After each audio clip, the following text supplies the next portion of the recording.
اشرف غني که خپل استعفا وړاندې کړې او د نوي حکومت جوړولو ته تیار وي، موږ جګړه ختمو. د طالبانو د مذاکراتي ټیم مرستیال ښاغلی عباس تانیزی مسکو ته د تللي سفر پر مهال په یو خبري کانفرانس کې ویلي د سولې په وړاندې یوازینی خنډ اوسنی حکومت دی. اشرف غني که خپله چوکۍ پرېږدي له جنګ لاس واخلي او همداشان یو ګډ اسلامي نظام جوړولو ته تیار شي، دوی چمتو دي چې جګړه ختمه کړي.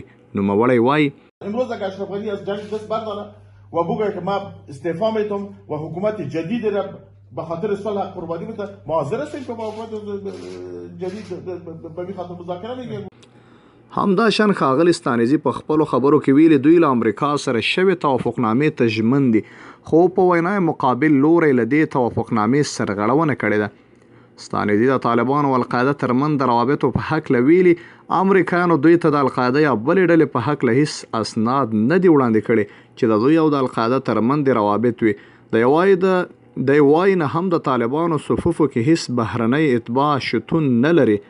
مسکو ته طارق پلاوي سفر په داسې حال کې دی چې د دغې ډلې د مذاکراتي ټیم مشر الحاج ملا برادر هم په ایران کې د ایراني دولت د جګپوړو چارواکو سره په خبرو بوخت دی. قطر کې مذاکراتو د طالبانو نږدې سرچینو پښتو پرېس ته ویلي دي وروستۍ که طالبانو دغه ډول سفرونه د دوحې تړون د لا ښه تطبیق لپاره پیل شوي دي.